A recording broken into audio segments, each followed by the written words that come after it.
शादी करेंगे मुझसे?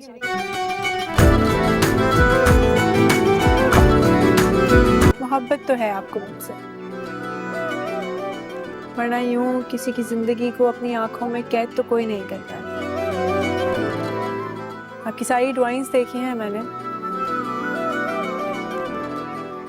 पता है, कभी कभी तो लगता है कि जैसे जैसे आपकी आह लग गई हो मुझे। शुक्र है बाबा, आपके चेहरे पर मुस्कुराहट तो आई। मैं फिर से आपकी मुस्कुराहट की वजह बनना चाहती हूँ।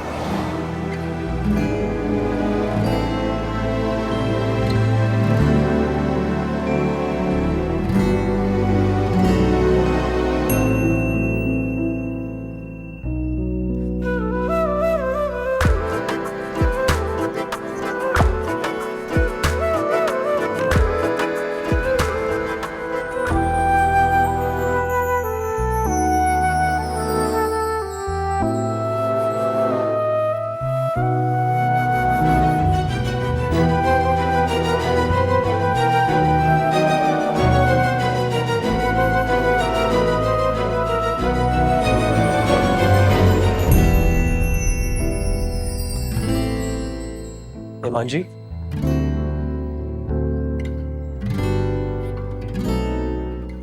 आप कुछ कहने आई थी? नहीं,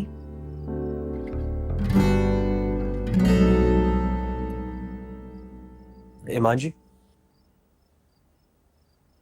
मुझे आपके साथ कुछ शेयर करना था। वो आज मैं आलम साहब को एक्चुअली हॉस्पिटल लेके गया था, तो काफी इम्प्रूवमेंट आई है। रियली? जी, और मैंने और डॉक्टर ने उनको ऑलमोस्ट कन्विंस भी कर लिया है इलाज कराने पे। अभी तो ऑपरेशन की जरूरत है, लेकिन शायद कीमो की जरूरत ना पड़े।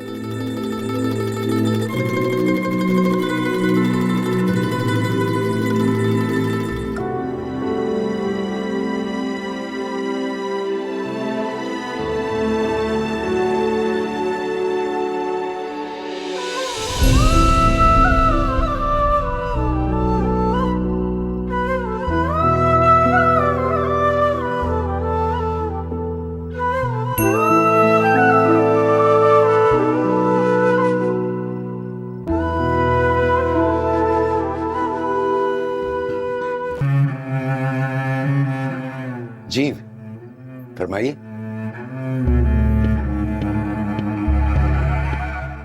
लाइक अहमद, सलार का नाम। ओ अस्सलाम वालेकुम, आइए प्लीज। आपका अपना घर? मैं किसी के घर को अपनी मलकियत नहीं समझता, और जो बात करने के लिए आया उसके लिए दहलीज का पार करना लाजिम है, वरना मेजबान का एहतराम लाजिम हो जाता है। जी कहिए। पहली और आखिरी वार्निंग देने के लिए आया हूं। सलार मासूम है, और आप जैसे लोगों की बातों में आ जाना बहुत आसान है उसके लिए। उसकी हमदर्दी को बटोरना बंद कर दीजिए। आपका एहतराम तो अब मुझ पर लाजिम हो गया। लेक साहब, आप मेरे सबसे अच्छे मोहसिन के सरपरस्त हैं, फिर भी आपको इतना हक नहीं दूंगा कि आप इतना घटिया इल्जाम मुझ पर लगा सकें। इल्जाम? क्या आपने उससे 90 लाख रुपए नहीं मांगे अपनी उस बेटी की शादी के लिए जिसने आपकी इज्जत का कहीं भी कोई मान नहीं रखा? और अब यकीनन उसकी जायदाद और पैसा देकर उसी लड़की के लिए फंसा रहे हैं आप उसे। कैसी जायदाद और कैसा पैसा? लेक साहब, आप शायद अपने भांजे के माली हालात से वाकिफ नहीं, मैं बखूबी वाकिफ हूं, और ऐसी बातों का रिवाज आपके खानदान में होगा। पैसे और जायदाद का जिक्र हम अब भी मायूब समझते हैं। आप क्या मायूब समझते हैं, सब देख चुका हूं मैं। सलार से दूर रहिए, यही आपके लिए मुनासिब है, क्योंकि मैं अभी हूं उसका वारिस। उम्मीद है आइंदा हमारी मुलाकात ना हो। घर का सामान पैक करना शुरू कर। हम इसी महीने अहमदाबाद जाएंगे। लेकिन बाबा, ये शहर अब रहने के काबिल नहीं रहा। मेरा आखिरी हमदर्द भी आज छिन गया। हेलो जी ईमान जी, मैंने आपको बताया था कि मैं घर से निकल चुका हूँ, तो आपने कहा था बताएंगी कहाँ मिलना है। हाँ, मैं तुम्हें लोकेशन पर भेज रही हूँ, तुम पहुँचो। आपके मामू आए थे कल। आपके पास आए थे? हमारे घर आए थे। अच्छी खासी बदतमीजी की है उन्होंने। वो कह रहे थे कि बाबा आपके दोस्त नहीं हैं, बल्कि आपकी मासूमियत का फायदा उठाकर वो आपकी जायदाद और आपके घर पर कब्जा करना चाहते हैं। ओह गॉड। अब ये शायद उनका वहम है, गुमान है, या फिर आप वाकई इतने अमीर हैं। ईमान जी, उनकी तरफ से मैं आपसे माफ़ी मांगता हूँ, बल्कि आलम साहब के पास खुद जाके माफ़ी मांगूंगा। बाबा आपसे नहीं मिलेंगे, क्योंकि अब बात उनकी इज्जत और गैरत की है। मैं नहीं चाहती कि बाबा तन्हा रह जाए, क्योंकि एक आप ही के साथ रहकर उनमें जिंदगी की थोड़ी सी उम्मीद जागती है।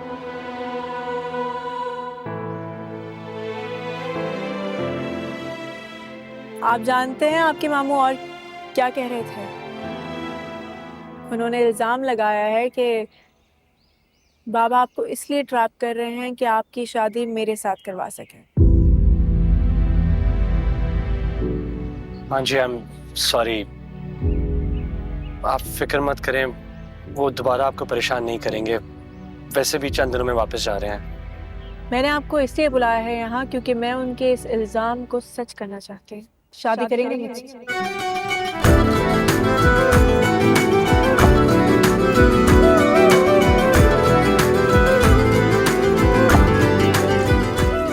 ईमान जी, मोहब्बत तो है आपको मुझसे,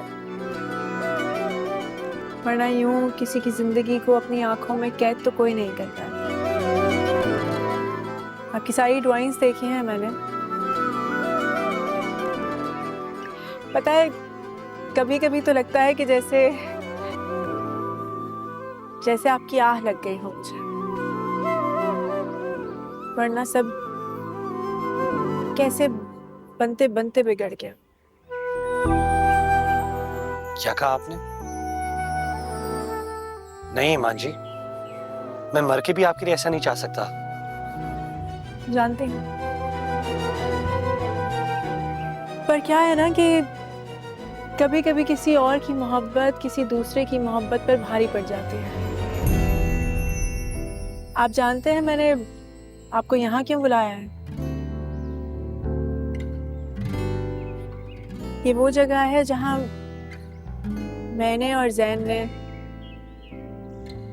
अपने मुस्तकबिल के ख्वाब देखे थे। मैं आज उन ख्वाबों को यहीं पर दफन करके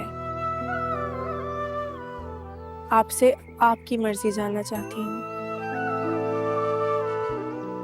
कोई जल्दी नहीं है, कल तक सोचकर जवाब दे दीजिएगा,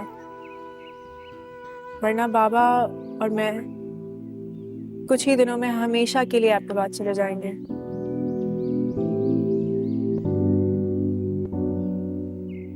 चलती हूँ। Thank you for your time.